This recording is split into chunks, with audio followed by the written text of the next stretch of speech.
Welcome back. So last week we kind of had an introduction to Job by talking about ideas of punishment in the Torah, ideas of God's anger, ideas of collective versus individual, generational punishment. And then we started the first chapter of Job. I want to do the first chapter again, though, to really dig in, because I think we just kind of read it. I want to really dig into the questions. And so this week we're really starting the book of Job, but I want to show some things. This book came out a couple years ago by a professor of mine, that Job in Jewish Life and Thought, Critical Essays by Jason Kalman, a professor at Hebrew Union College in Cincinnati. This came out a couple of years ago, Job, a new translation by Edward Greenstein, who's a professor of Bible at Bar Ilan University in Jerusalem, or in Israel, it's outside of Tel Aviv. So remember last week I said there was like a lot of Job scholarship in mid 20th century. Seems like maybe there's kind of a renaissance of Job today again.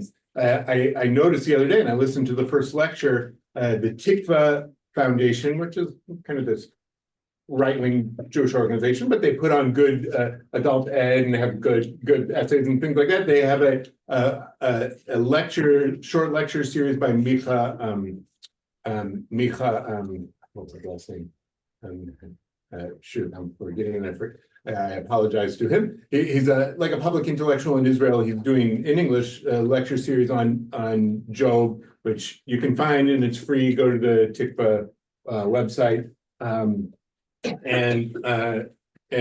so maybe because of calamity in the mid 20th century, and maybe because of calamity now, people are really thinking about Job. I don't know, or it could just be coincidence. But it seems like there's right.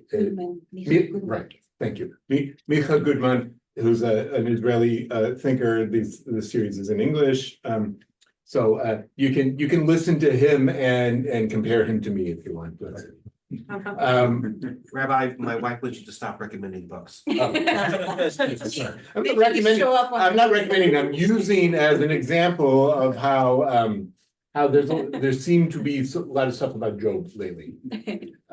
So let's jump in then to Job. And I know so our main text will be the Jewish Publication Society translation, but I know some people have Robert Alter's translation, and Jason here has this Greenstein translation, which I'll also have. But translation is important when it comes to Job when we study it, when we don't know the Hebrew, but it's also important because the Hebrew is very hard, as I talked about last week, and there's so many words in Job that only appear in Job. So we can only guess, scholars can only guess what they mean sometimes, and so a lot of the words are Aramaic. And did the writer use these words because Aramaic was starting to be spoken, or did the writer use the words to make it seem like it was a foreign text? It's, a lot of questions, right? So let's start again with chapter 1 of Job. And remember, Job is set up 2 chapters at the beginning and a chapter at the end with this story, the framing story of a man who is righteous, who God and Hasatan have a bet, right? And take everything from him, right? Okay, to see if he's righteous because he's rich, right? Is he praise God because he's rich, right? That's the question. If he didn't have anything, would he still be so pious, right? Then the middle chapters are different. And we talked last week how the New Testament has a phrase in one of the letters of Paul, I think, or somewhere in the New Testament, the patience of Job. We'll see the patience of Job in the story. In the poetry section, it's not about patience, it's about something else. Okay. So let's start with this story again and see what kind of questions it brings up. And it's meant to be, it's meant to be kind of simple, but perplexing at the same time, if you will. Okay. Rabbi, yeah, please. Often when I read, when I read from Torah, really focus on the people's names and Mm. trying to understand what the Yeah, name means. yeah. And I looked up Job. Yeah. And it said persecuted. It could mean that, it could mean that, it could be related to, so Eov in Hebrew. It could be related to Av, like father. I was, some research that it was a name that's found in an inscription from further east than the land of Israel, right? We saw the name Eov in last week, we saw it in that verse in Ezekiel, so it seemed to be this known person of the ancient Near East. Maybe there was already this story going around and an Israelite writer, wrote it down in a certain way and then wrote down maybe a different person, maybe the same person wrote the poems in a different way, right? So it's also his friends, which we get to, are similar to names in the book of Genesis, in a list of names, right? The place where he's from, Utz, it might be a place that's also mentioned in the Bible, right? But Job is not called an Israelite. The rabbis argue about it later, but I think it's supposed to be just a guy, doesn't have the Torah, didn't have the revelation at Sinai, not part of Israel, but is a monotheist, right? Okay. Good. So Jews were not the only monotheists back then. well, that's the idea of the Torah, right? So how about that? Adam and Chava, Adam and Eve, they had one God.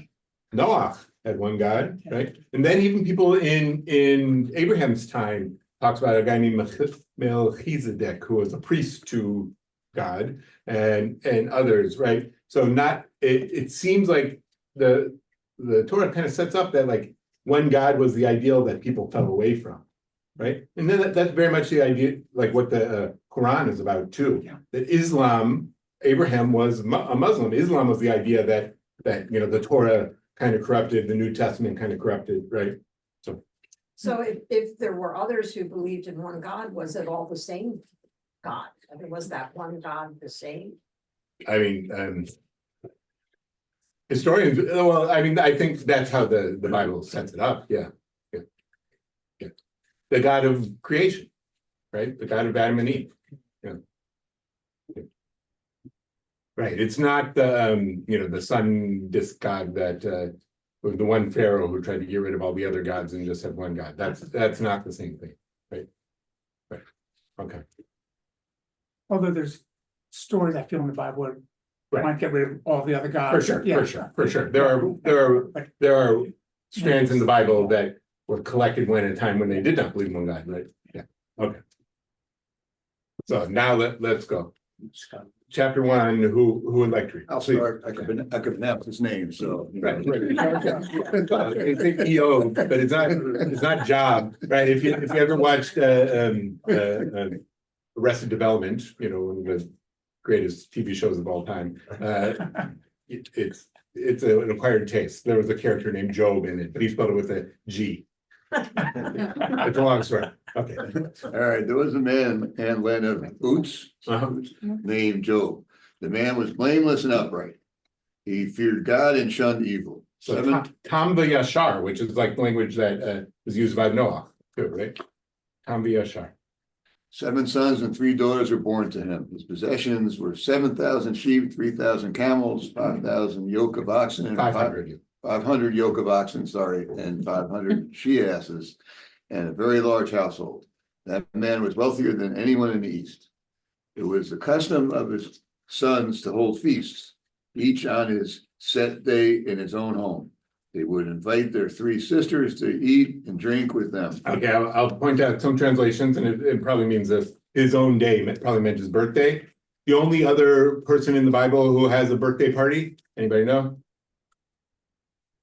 Pharaoh. Oh. Right, birthday parties are not something that presumably the Israelites had, right? And so in Jewish tradition, the name of the yard, the date of the yard site. You don't necessarily know the birthday. My father-in-law, who's almost 90 now, he was born in the shtetl in Eastern Europe. He doesn't know, he kind of knows what his birthday was, right? And mainly because he thinks he knows what the day of his bris was. Remembers well. Just because what his mom told him that it was on New Year's or something like that, so then he's like, oh, and then I was born on Christmas, right? But his Polish birth certificate says a different date. But that could be because Jews just didn't get around to going to town hall and registering with the Gentiles, right? So the Polish birth certificate says February. Who knows? Okay, sorry. When around the feast was over, Job would send word to them to sanctify themselves, and rising early in the morning, he would make burnt offerings, one for each of them. For Job thought, perhaps my children have sinned and blasphemed God in their thoughts. This is what Job always used to do. Right, so why would he sacrifice? What about his children's sins? He's worried about his children's sins, so much, right? So pious that. Yeah, he's so pious. He doesn't take part in the birthdays, but he's worried about the drunkenness of his children. One day, the divine beings presented themselves before the Lord, and the adversary came along with them. So adversary, capital A adversary here, Ha-Satan, the Satan. Satan means adversary, it means kind of like the prosecutor who points out the bad people to God. Okay, The Lord said to the adversary, where have you been? The adversary answered the Lord, I've been roaming all over the earth. The Lord said to the adversary, have you noticed my servant Job? There is no one like him on earth, a blameless and upright man who fears God and shuns evil. The adversary answered the Lord, does Job not have good reason to fear God? Why, it is you who have fenced him round, him and his household and all that he has. You have blessed his efforts so that his possessions spread out in the land. But lay your hand upon all that he has, and he will surely blaspheme you to your face. okay, stop. So first I gotta point out in Hebrew, I think I did last week, the writer of the book of Job won't say blaspheme God or won't write blaspheme God and writes bless God, but it's meant to be the opposite, right? Because, writing curse God is cursing, right? So, yes, Jim. In some translations, adversary is translated as Satan. That's it, right? Ha-Satan in Hebrew, the Satan, the adversary it means. Are there other examples other than Genesis where God actually is speaking with this group, including Satan and others, or? A group of Divine beings. you mean divine, the right. royal retinue. Right. In some of the Psalms, yeah, in the first chapter of Genesis, first chapter of Genesis might be that God uses, some people say, well, God's just using the royal we there, but yeah. Did this mean the writer of the story, or when the story was founded, that there were other gods, or are these other just being, who knows, but yeah, there are places in that, yeah. And, but Ha-Satan only comes in here, I think the book of Zechariah, one of the late prophets, and then in the book of Chronicles also. And yeah, so what's Satan, what is his wager? What's his hypothesis? If you made his life not so great, then he would start not Right. being happy with you. Right, so what's the philosophical question? Are you good because you have it made, or are you Yeah. good because you're really good? Are you right? Is goodness something inherent in your personality, or is it just come from ease of life, right? It was so interesting to me about Satan, like you touched on last, Yeah. how the term morph, because in a way you could interpret him to be kind of like a good guy. Right. And in the sense Yeah, that we it's have a not- prosecutor today is Yeah. trying to point out. Right, there's a prosecutor running for Yeah. president, right? Yeah. So the So prosecutor, good like, guy. yeah, Good this is now. not, it's not seen as the force of evil in the world, which later gets taken up. Rabbinic writing and Christianity. In rabbinic writing, it seems like Ha-Satan sometimes is the same thing as Yetzer Hara, your internal animal drive, right? But in some strands of Christianity, Ha-Satan becomes an outside force, right? But here it doesn't, it's not that, yeah, it's not an evil force, it's just neutral and reminding, setting up this wager with God. And if anything, maybe God's the evil one. We'll see. Right? Can you be good if you're not tested? So that's a big question. Can you be good if you are not tested? And maybe that's maybe Satan's question, right? He's good because his life's easy, Even just because your life's easy, there's a lot of people whose life is easy who aren't good, so. correct? Yeah. But what we talked about last week, the Torah seems to set up, if you're good, you get rewarded. Yeah.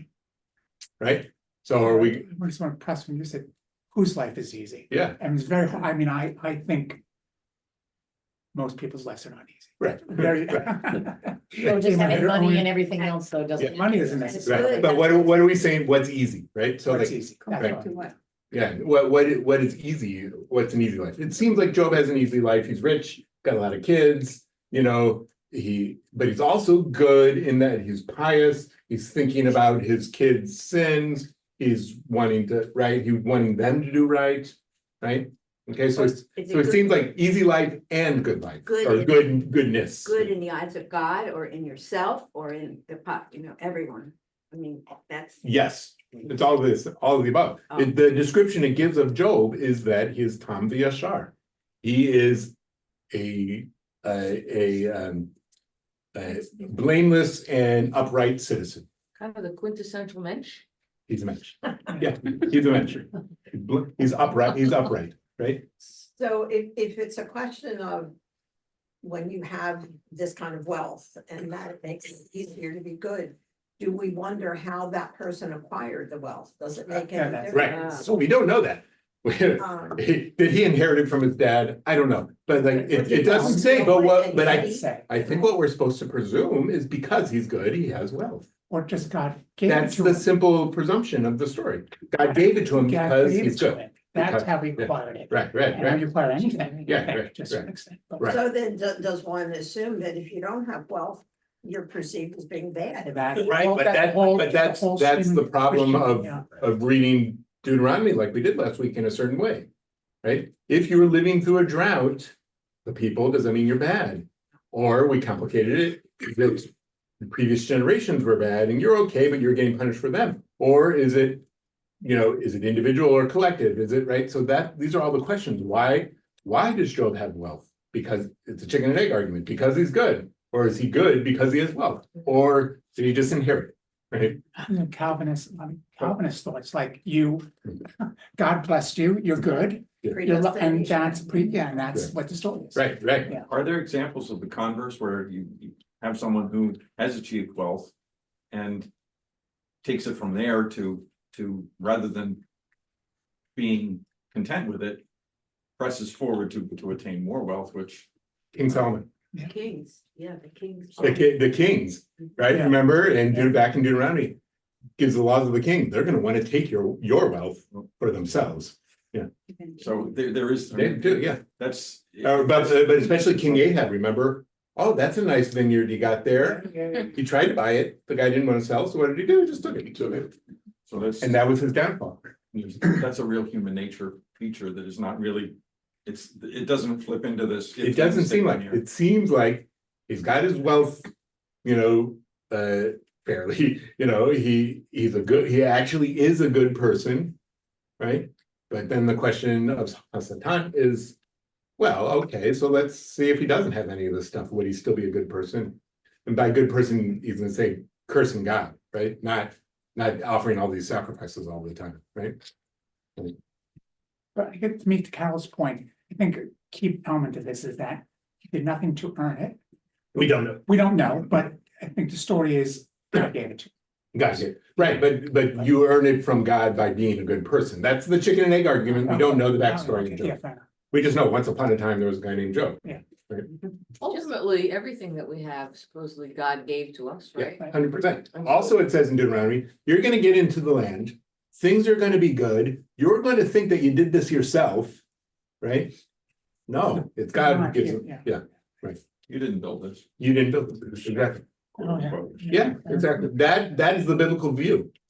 That you did it in partnership with God, but God could kick you out of the land too, right? That's very much the biblical view, right? Or the Torah view. Okay. Only with the, So we have this wager. So, with the bet, I can't get Trading Places, the movie, out of my head. yeah. Trading Places might be kind of a spin on the book of, a spin on the book of Job. Yeah, for sure, for sure. Remember with Eddie Murphy and Dan Aykroyd, right? Yeah, that's kind of this story a little bit. Yeah, yeah. Get over, just as a footnote. Yeah. Is Satan a Hebrew word? Yeah, Satan, yeah. So we introduced Satan to, What, most of Christianity comes from our text, right? It comes This from isn't Satan, Satan. yeah. Abracadabra. Right, but how Satan becomes more than this, it evolves, right? I mean, it especially evolves in Christianity, but there's Satan in rabbinic literature too. Yeah. and this whole, Hmm.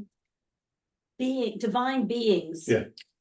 You know, Are they other gods? or Are there they- other gods? I Are always these feel angels? like, Yeah, you know, maybe. the reason that the first commandment is I am the Lord your Yeah. God is because I always feel like God's in competition. Maybe. And, you know, the whole point of the May- Bible is to push that he's the Yeah. one. Yeah, maybe, but like by the time of Isaiah, there's no other gods, you know, according to Isaiah, but God still has these angelic Are these guys beings. really, are these really competing gods in the store? Not It so doesn't much. seem like- I it mean, seems like- they're just like. guys Assistants. around. Yes, yeah. Assistants. Yeah. Courtiers. Right, I mean, that's what, Adonai, when we say the term Adonai Tzavaot, means God who's a general of armies, right? So, yeah, that's like these divine beings that are not gods. Malachim and, yeah, could, right, okay. But here they're called B'nai Elohim, which mean children of God, right? So, okay, but you were saying something, Katie, I'm sorry. No. No, okay, Okay, the Lord replied to the adversary, see, all that he has is in your power, only do not lay a hand on him.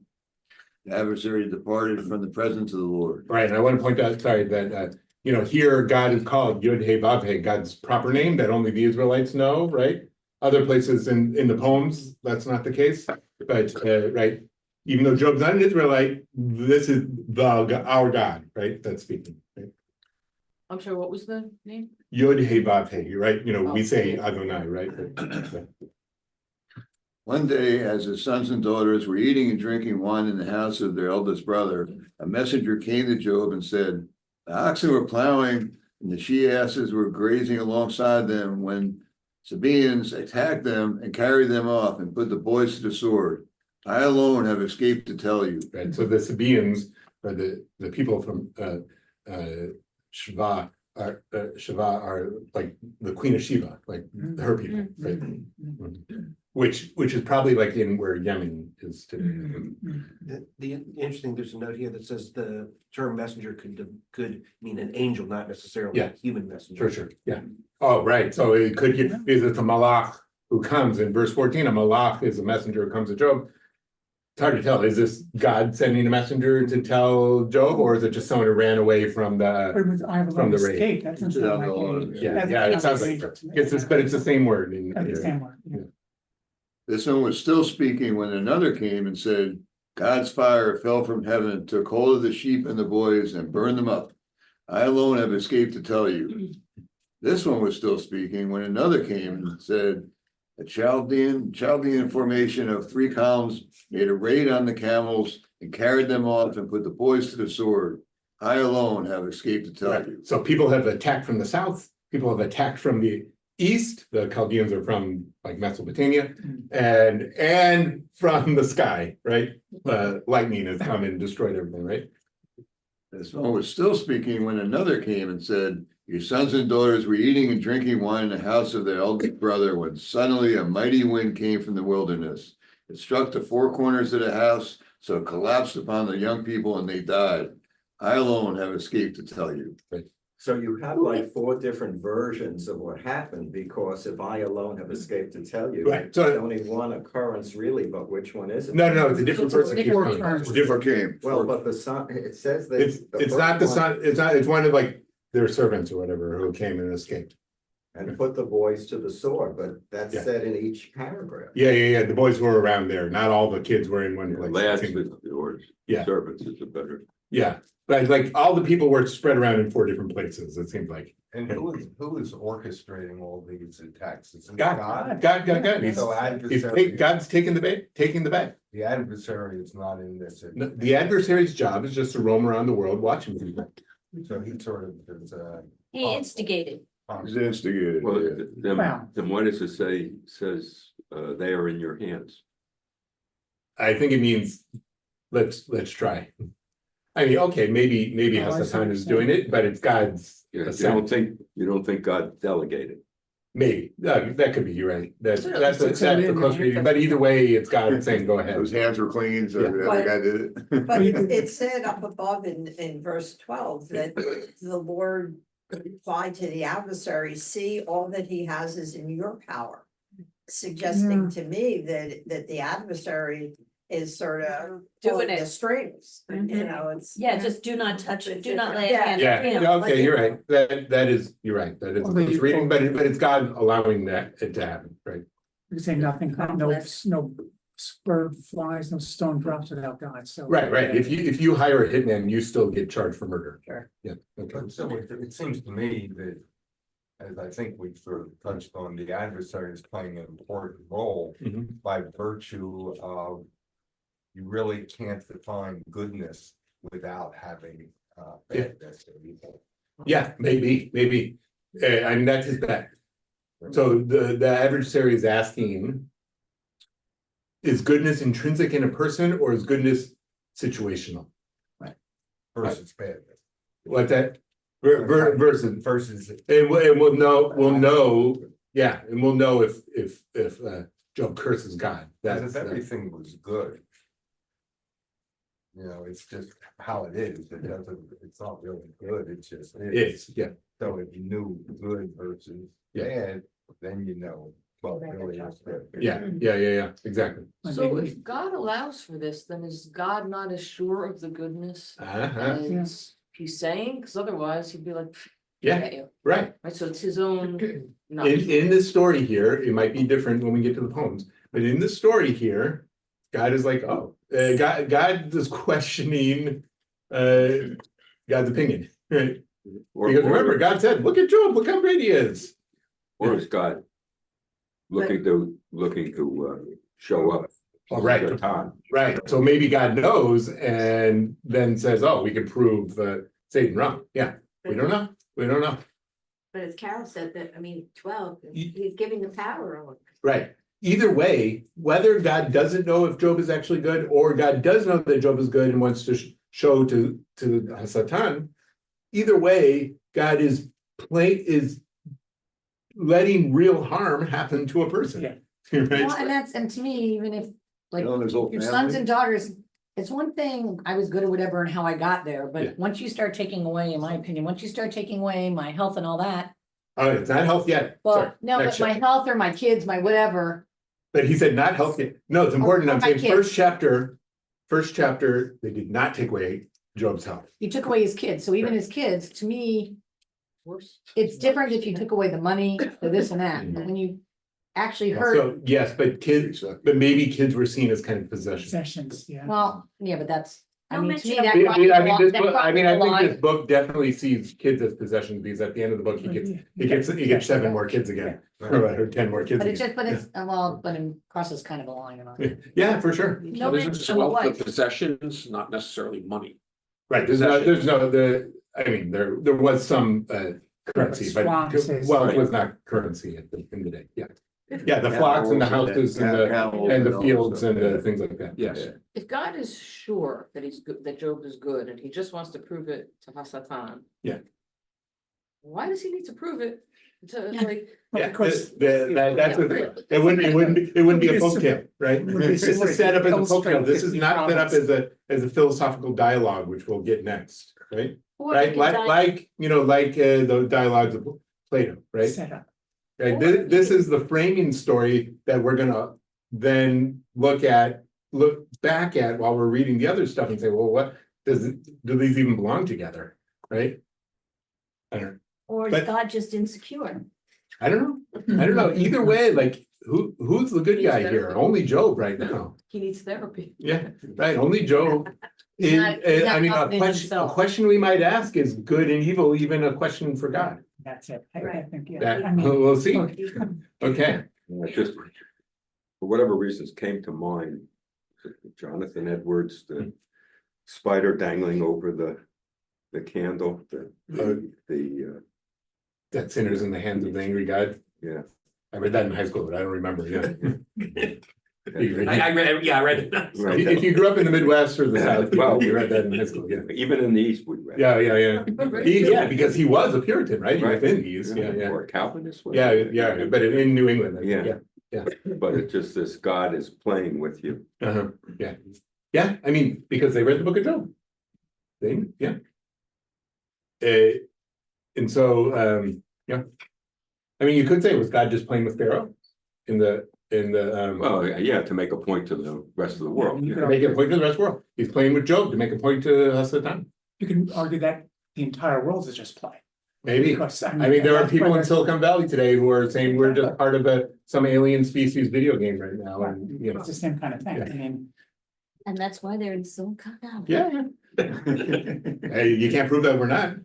you can't prove that God's the programmer. Yeah, right, exactly. Yeah. We're part of a simulation. Or the But music. this is part of a simulation. He's doing a video game. He's really doing a simulation. He's really doing a simulation. Okay. Well, it's a test, it's an experiment. It's a Experiment. sociological experiment. Yes. Say it that way. With real world consequences, Well, not that- right? Okay, verse 20. Finish it up Okay, again. all right, sure. Then Job arose, tore his robe, cut off his hair, and threw himself on the ground and worshipped. He said, naked came I out of my mother's womb, and naked shall I return there. The God has given, and the Lord has given, and the Lord has taken away. Blessed be the name of the Lord. For all that, Job did not sin, nor did he cast reproach on God. Right? The bet. Who lost the bet? So far, Satan. Satan lost the bet. so far. So. Yeah. I mean, Satan always loses a bet. Oh, it's true. I spent Right, so but what is this, is like, what's Job's answer? Okay, like. That's life, right? And but it doesn't mean he's not mourning, he tore his clothes like you do in Shiva, right? And he accepted life, right? And we say at a funeral, you know, Adonai natan v'Adonai lakach v'Hishem Adonai mevorach. God, you know, God given, God is taken, blessed be the name of God. That's a line in the funeral. Is this service. the source of that, or is this Yeah. quoted from elsewhere? No, source of that. There are a few places in the, Katie and I were talking about it last week. There's a few places, so Job is not done liturgically in the Jewish year. I read somewhere actually just yesterday that some Sephardic communities Yeah. did read Job on the 9th of Av, but it's not universally read anywhere or studied. But there are a few verses, few lines from Job that we know. We'll say Shalom b'momav. Part of that comes from Job. One of the morning blessings, it says, you know, the rooster knows the difference between day and night. That comes from Job. That's one of the morning blessings you say. And then here, Adonai natan v'Adonai lakach. There may be some other parts. So Job is used poetically in prayer, but not to quote, right? And not liturgically. We don't read the book liturgically anytime, like you read the book of Ruth on Shavuot, right? Maybe it's too. The rabbis, when they're arguing about some of the last books to put in the canon, I can't remember if they argue about Job being in the canon or not. It might have already been in there, but like they do argue about Job, what it's about and who he was. Is it just a parable? Was it a real person? So like maybe you put it in the canon to hide it, maybe, right? Too.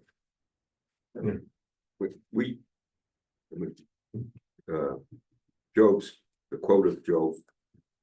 And, you know, when we hear of a death, you know, Baruch Diane Emmett. Yeah. It's similar. We're forced not to blame God Yeah. at that moment. Right. Yeah, right. It's a similar response that Job gives, right? Job doesn't blame God. It's like, that's life, right? God may be in control in some way, but that's how life is. Hard things happen, right? It's kind of a stoic response, right? But I mean, it's our tradition tells us that's the way we're supposed Yeah, to. yeah, react or and you say a respond. blessing. Yeah. When you hear of a death, say a blessing. But still, it's intention, what we read last week, like those past, I guess, in Deuteronomy, where it's not that, God is in control, you're Mhm. supposed to do this, so this. Right, but it's not saying God's not in control, but he's not like wallowing in, what did I do wrong? Sure. He's not wallowing in, I'm being punished, he's like. Okay, this is what happened, it doesn't mean he's not sad either, Well, when you say Kaddish, it's a blessing. well, yeah, Kaddish Kaddish is not a blessing, Kaddish is a doxology.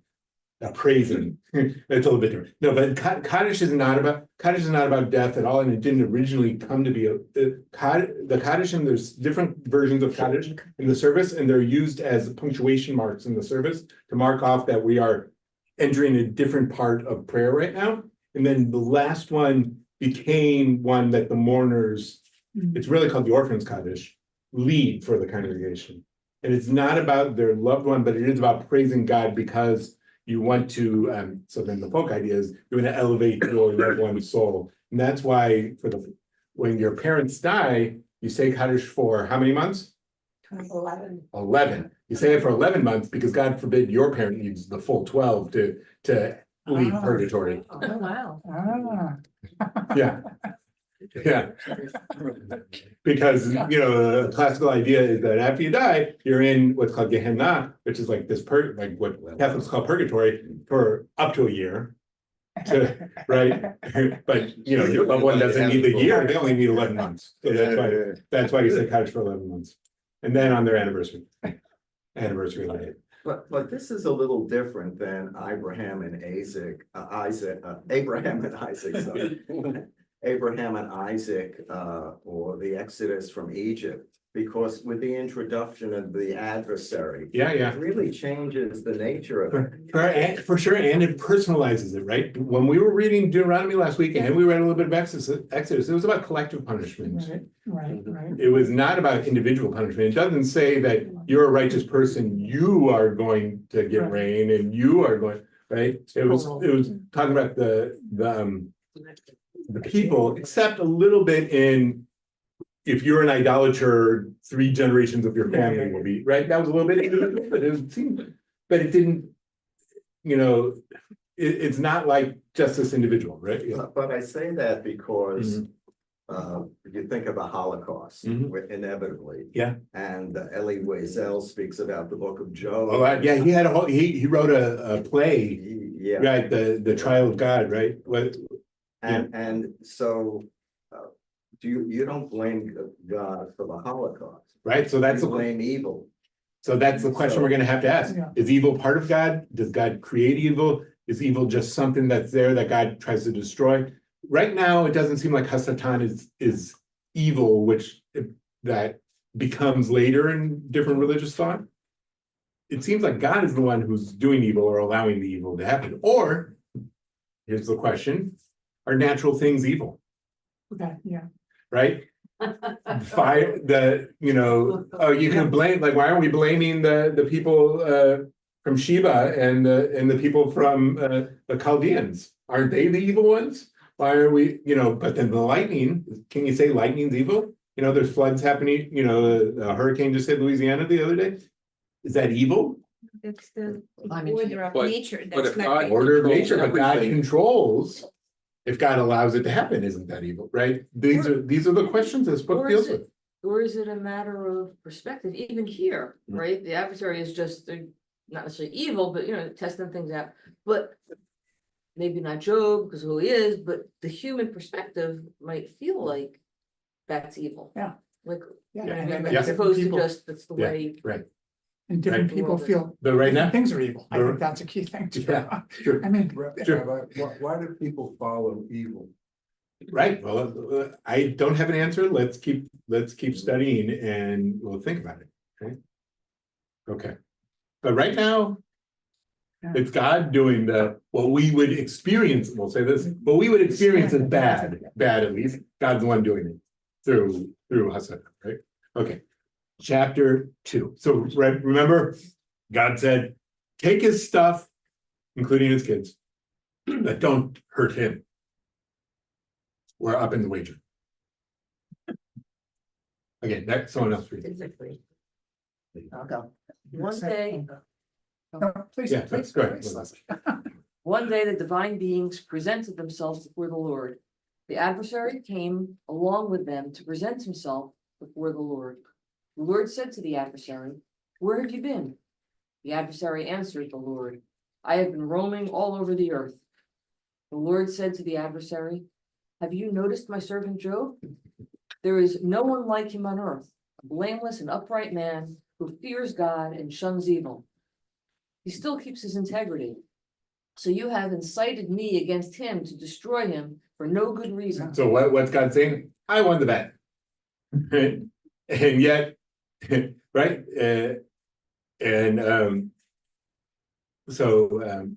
God's kind of admitting, we didn't have to do this, come on. Right? Blaming the adversary for his own actions. But also. That's his job too, right? Yeah. But it's also like what we talked about before, God did do this. But right? God didn't do this. it. I told you it He's was talking okay. up to it. It's not. God's like, we didn't have to do this, but you did. He did. Yeah, yeah. You have incited me against him. Yeah, Right. yeah. Look what you made me do. What you made me do. It's abusive language, right? Yeah. Kids. Right. Well, no, that guy would be coerced to do something, Yeah. right? That's Yeah. bad thought. Right. Actually. So what's it saying about God in this story, right? Okay. We don't let our kids get away with that, so, you know. He's supposed to be some But almighty being, abusive no, that is above abusive beyond. husbands too say that. Look what you made me do. Yeah, yeah. But it's just, see, people, I don't know, you think of God as he's this almighty being there and everything and all, and yet, Almighty is not the almighty in that God can do these things. But it doesn't seem like almighty in that it means God knows the future. right, but it just Because seems like, God didn't know what God just had a hunch. God didn't know for sure that Job would pass the test. but it just, Right. he He should be wasn't able to, allowed it. I don't know, I just, to me, he should, if Unless God is the God that we fixed think the of, he wheel. shouldn't do it. Unless God, what do you mean? Well, I mean, the roulette wheel, Yeah. if God fixed Yeah. it, you know, he knew that, you know, you're back to the whatever, the Calvinist or whatever Yeah, predestination is, Right. right? Right. You could. I would argue, I think in most.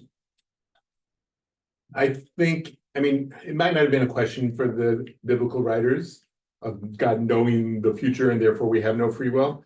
But I think God, it seems to me, it's more like God knows the options of what could happen, not what will happen, right? Infinite possibilities, right? Yeah, that the future is still open.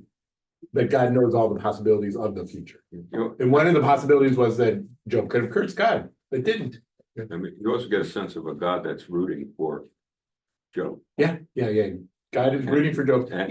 even though like still going through with the bet. It just, I told you that I finally picked up the book that you had recommended, the biography, Oh, God, a biography, yeah. Yeah. So read the section on the book of Job in there. working on it. Okay.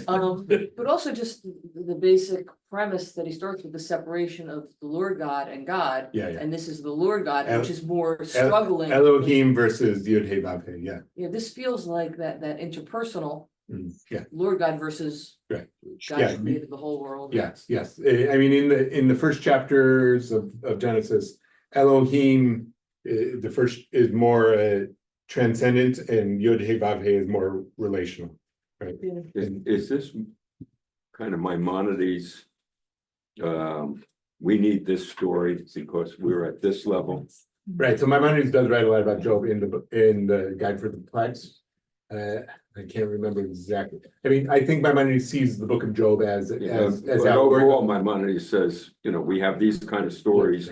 He would not, Because we can't rise to the level of yeah, understanding it's not, God. he would not read this literally, it's happened, right, yeah. And even the ancient rabbis in the Talmud, some of them say it didn't literally happen, it's a story to teach us something, yeah.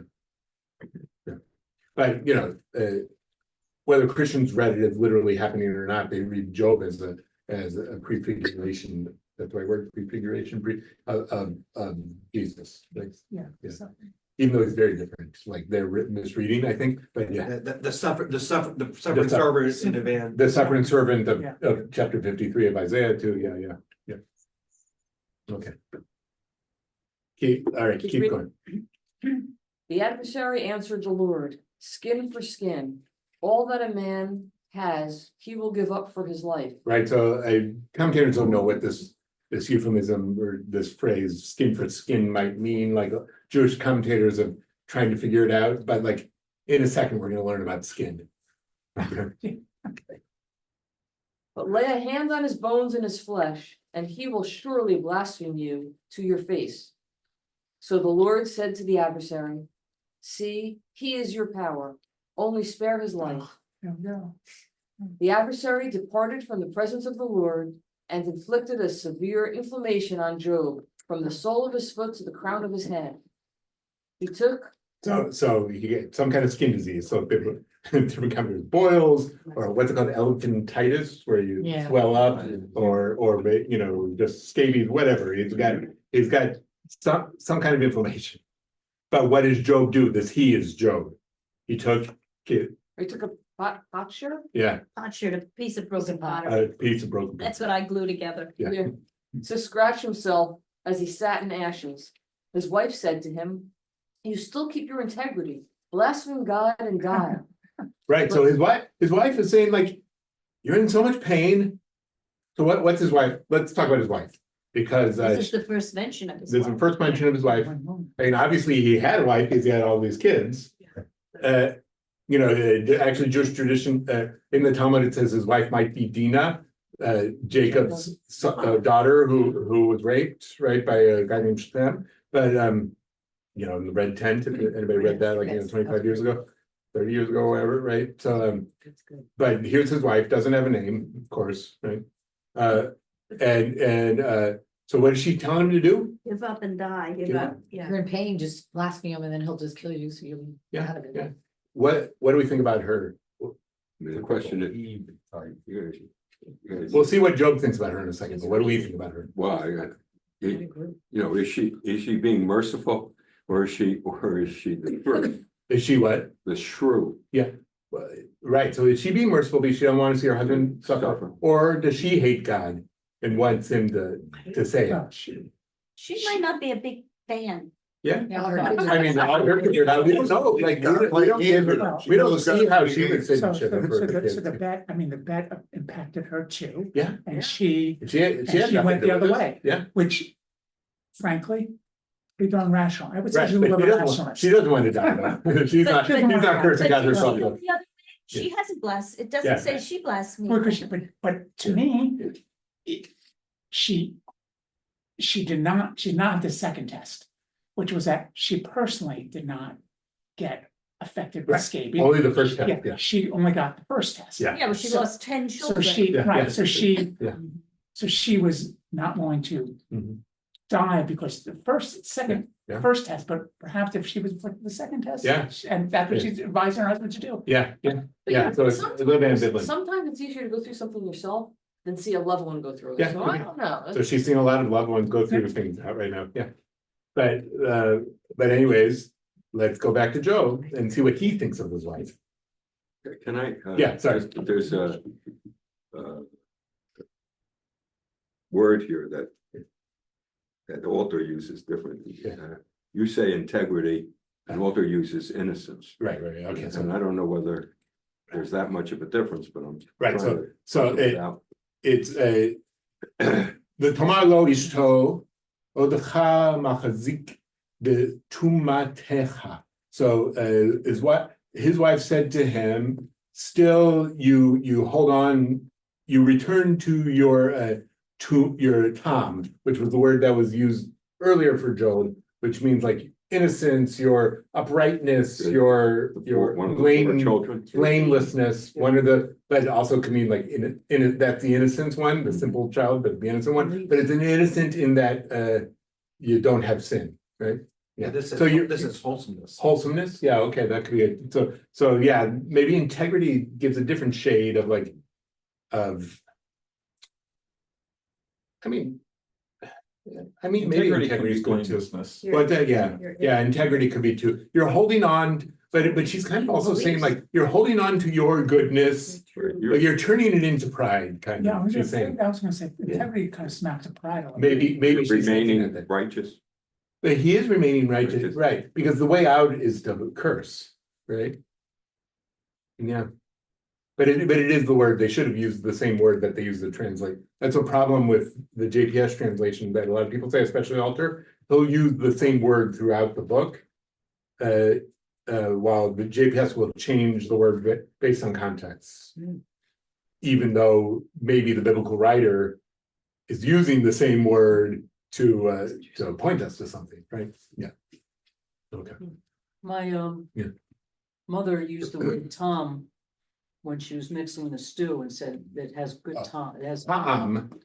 With an ayin means taste. So it's different. Yeah, tasty. It means taste in Hebrew. It's two syllables in Hebrew and Yiddish. It would have been, kind of They amalgamated. in one used to say syllable. Tom Garnett, Ed, Tom Gan Eden, the taste of when you heaven. complimented somebody, this goes back 30 or Yeah. 40 years in Israel. The taste of heaven. Yeah. Okay. See if Rivka agrees with me. Yeah. Okay, keep going. But he said to her, you talk as any shameless woman might talk. Should we accept only good from God and not accept evil? For all that, Job said nothing sinful. So what's the misogynistic thing he said? You're a shameless woman. Right, you women only care about material things. You know, pain, stuff, right? Death, Yeah, death of your children. yeah. What, I accept life as it is. Yeah. There's something here about the fact that Job didn't say anything simple, or it says here did not commit a sin with his lips, but it's only about what he said. It doesn't say anything about what he's thinking. Right, well, I think it's referring to he didn't say the curse. Right. To let himself die, right? What, so the writer is not saying he's sinning against his wife. What is he thinking about God? Well, it's all we know is by what he says in his actions. So I don't know. Well, maybe he said that because he's in so much pain. You know, he called her a shameless woman. because Right. he's- Right, but he's not taking her advice. He's in so much pain. He's like acting against, he's saying, no, you gotta still bless God, right? Okay. Now we're introduced to some other characters. When Job's 3 friends heard about all these calamities that had befallen him, each came from his home. Eliphaz the Temanite, Bildad the Shuhite, and Zophar the Naamathite. Yeah. They met together to go and console and comfort him. So 3 friends from all over the world, right, or all over the East. You know, Job is known, has these friends, and they're coming to visit. Why are they coming to visit? Console. Yeah, it's Shiva. Yeah. That's what you do. The Yeah, names, he's just again, Yeah. you know. These names or versions of these names show up in Genesis. Yeah. Eliphaz is, I read, was God is fine gold. Yeah, yeah. Right. Bildad, son of contention. And so far, one was rising early, but it's also chirper. So it sounds like somebody who nags or gives you a hard time. Yeah. And the names like are not common Israelite names. So it's like they're meant to be like, you know, exotic, but also, yeah, they have funny Connotations. yeah. But they're also from these places that are, you know, a little Orientalist, we would say today, right? You know, they're the wise men from the East, right? The 3 wise men, like they, you know, that is a trope, right? Yeah. So far. But we're gonna see their wisdom soon. There's a real wisdom, but Or maybe they're his trading partners. no, but they're definitely that. But like they're meant to be seen as they're coming from the East. They're like, you know, for Israelites, we have wisdom because we have Torah. The other people have, you know, practical wisdom, right? And that's very much still a Western trope of about Eastern peoples, right? I think that's there too. And well, I don't know, Genesis, the Yeah. forefathers go back. Yeah. To the land to find their. Yeah. Their wives. Yeah, exactly, back east, yeah. Okay, sorry, did someone have your hands up over here? No? I was just making stupid jokes. So far, so good. Okay. All right, Leslie, well, 12. When they saw him from a distance, they could not recognize him, and they broke into loud weeping. Each one tore his robe and threw dust into the air onto his head. They sat with him on the ground 7 days and 7 nights. None spoke a word to him, for they saw how very great was his suffering. Oh, right. Well, I guess we have the Shiva reference and also not speaking first. Right, what are you supposed to do at a Shiva? Listen. You're not supposed to talk to the mourner. Right? Until they talk. The only thing you can, like in tradition, the only thing you can say is like, Hamakom Yinachem Etchem B'toch Sha'arei Tzion V'Yerushalayim. May God mourn you along with those who mourn in Zion and Jerusalem. And people often will say that when they leave, right? If the mourner is not talking, you don't talk to them. Right? And so, and not only that, they're showing solidarity here, right? Yeah. So far, they're good friends, Jason. So far, they're good friends. Once Job starts talking, which we'll read next week in chapter 3, then things change. Okay. Interesting though, I'm sorry, like reference, but for Shiva, you say you don't speak to somebody, but if somebody's really hurting, they want to talk, isn't the purpose of Shiva is to But help make that, comfort that person? if they want to Or you have talk- to sit with that person. It's just to sit with I'll say, I've said this throughout the years in the setting, but in other settings too. What you think you're supposed to say is usually wrong.